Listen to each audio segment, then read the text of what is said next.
Media buyers will lose their jobs in 2023. So I said it, this is controversial, but I believe that media buyers will no longer exist in 2023. I recently hopped on Twitter and had a very brief exchange with other marketers like Dara Denny and John Coyle, which basically debated about whether or not the role of a media buyer would be important in 2023. And in today's video, I want to share my take around that and our approach at Wizo Media. My name is Justin and I'm the founder at Wizo Media, an e-commerce marketing agency specializing in elevating thriving brands by simplifying e-commerce growth.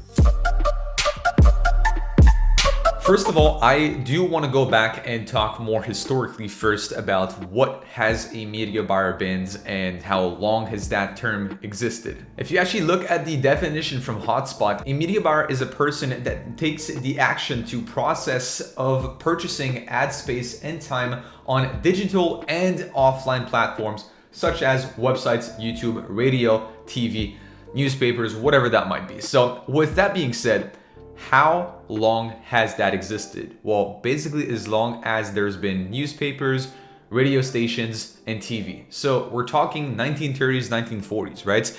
It may have not been called a media buyer back then, but the principle was the same. It was somebody trying to buy ad space on the behalf of a company in order to market that company's product or services. As simple as that.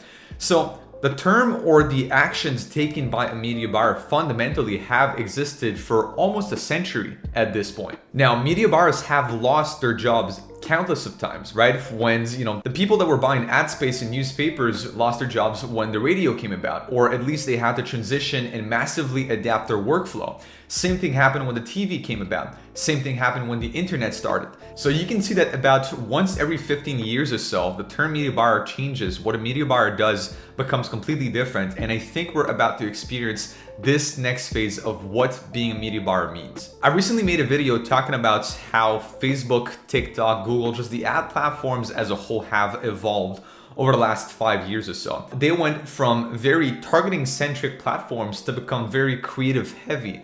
So Facebook has slowly removed targeting capabilities in order to put more of the weight on their algorithm, their ad platform, and remove those from the hands of the media buyers. Now, TikTok came about and literally there's not a lot to do targeting wise on TikTok. It's primarily all in the creative when it comes from that platform. So you've got these two giants making these moves. Then you have Google having a Performance Max campaign that basically within that campaign, it broadcasts your ads on every single network that Google offers. And Google is the one that has the most control over the display of your ads. And even then, I have never talked about that on the channel, but there's been a rise in automated or AI-based media buying platforms, such as Omnikai, as an example, which is an AI platform that automatically updates your ads and does all of the media buying for you. And now last week, Triple Whale just released their new feature called Rules Engine, where based on their attribution, you can basically set automated rules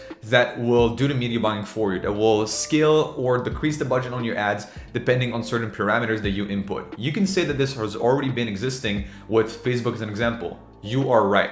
But the way that they're doing it with Triple Whale is a lot more automated than the way you would have done it in the past with Facebook, plus you benefit from their attribution software. So if we look at AI as a whole, on the ad platform side of things, they use AI when it comes to the algorithm. What we refer to as marketers as the algorithm is AI. It learns from the data that is being given to the AI. It learns from the conversion window that you're using, and then it basically gets smarter by the day as, again, your pixel gets more data. That's an AI working behind the scenes. And you look at platforms like Triple Whale, you look at platforms like Omnikai, there is a rise in AI and SaaS companies that are making the media buying process that much easier. So that's one part of the story. Other part of the story is you hear a lot on YouTube. There's a lot of marketers who are using simplified media buying strategies. I've talked to a great friend of mine who owns a thriving e-commerce brand, and he's actually adopted on Facebook the strategy where his Facebook ad campaign is a single CBO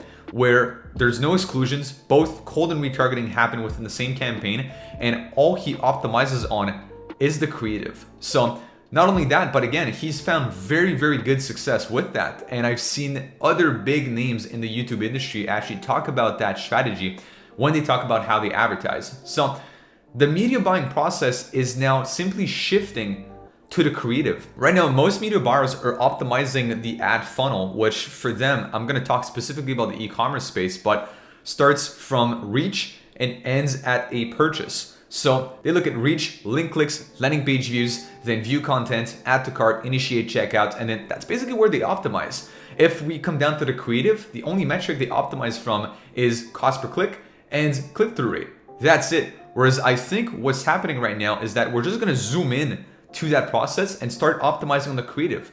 So this is already what these TikTok agencies have been doing, and why I think they're so successful is because they're optimizing and focusing heavily on the creative itself. So what they start to do is they dissect their ad creatives and then start taking a look at the hook rates, the thumb stop ratio, how many people viewed 25%, 50%, 75% of that creative, how many people basically did a full through play. And with these stats, they're able to micro optimize their ad creatives. Is it the hook that they need to change? Do they need to be more interesting in the middle of that ad creative? Where is it exactly? And if I go even further back in time and now just remove ourselves from a second from this media buying sphere, because I think in this era, we're very stuck with terms and our manners and tactics and the algorithm, and we're kind of forgetting the basics. And again, I had that chat with a good friend of mine that owns this e-commerce brand I brought up earlier. We were talking about marketing basics and the fundamentals, right? Some of the fundamentals that you still hear a little bit today talked about in the industries is an example of the AIDA framework: attention, interest, desire, and action. That has been existing for many years, and you could actually use that framework to design a newspaper ad, just like you would be able to use that same framework with a radio ad, whatever format that framework stands in. Basic human emotions, like as an example, lust, is something you can tap into. So understanding the fundamentals is the only thing that is going to help you as a marketer to anchor yourself into a strong role and position, and for you to be sure that you're never going to run out of a job or position. And I think it's very important for marketers and agencies to really shift towards that approach, because again, we're seeing AI becoming that much more powerful. Now there's the rise of Chat GPT, this new AI that again is basically doing all of the copywriting for you, coming up even with ad ideas. Like, AI really is taking over the advertising process. The computers are learning by themselves and making ads this much better. They're able to make faster and better decisions than humans would be, because they are objective decision-making machines. But will there still be a need for tactical media buying? I do believe so. So when it comes to setting up the pixel properly, when it comes to subjective media buying, because you might have knowledge that an AI doesn't have. You might have knowledge about the market. You might have knowledge about seasonality. You might have knowledge about specific product testing you're doing that the AI might not recognize.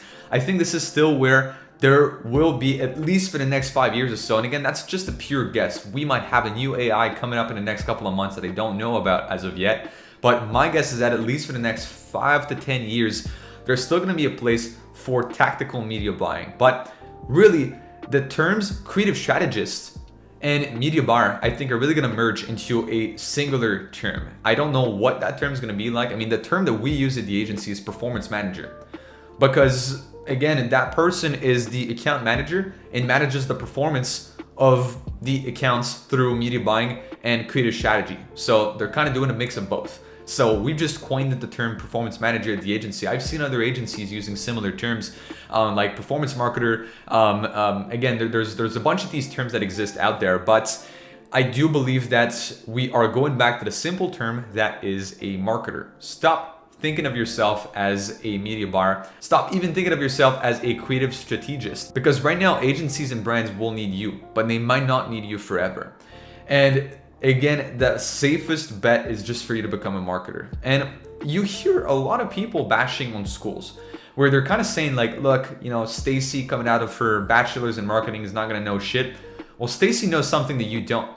She knows the marketing fundamentals. She's been taught these marketing fundamentals at school, while the only thing you've been taught is by YouTube gurus on how to push buttons on a Facebook ad account to make it successful. But you lack the fundamentals that Stacy has when she did her bachelor's degree. If you really want to become bulletproof as somebody who advertises in this space, then become a marketer. Understand the media buying, which in my opinion, especially in 2022, 2023, is a very easy job to understand. I don't think it's going to take you that much time to learn what it means to be a media buyer.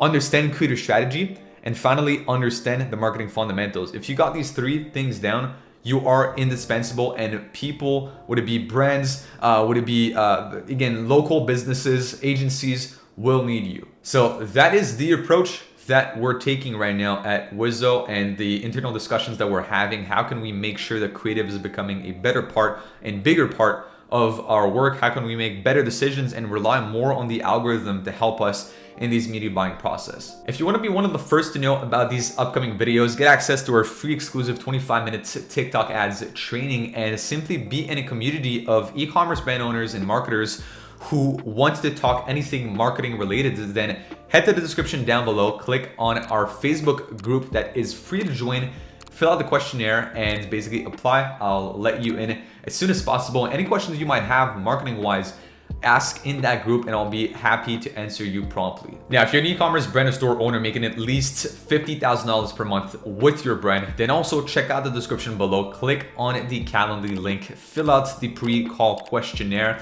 and watch the pre-call video. Once this is done, you're all set, booked in, and ready to have our call together. I'll be more than happy to present you how we work at the agency, our solutions, and see if there's a good fit to help you scale through paid advertising and ad creatives. So on that note, make sure you check out other videos of the channel for some more useful e-commerce marketing tips, and I'll see you guys in the next video. Peace.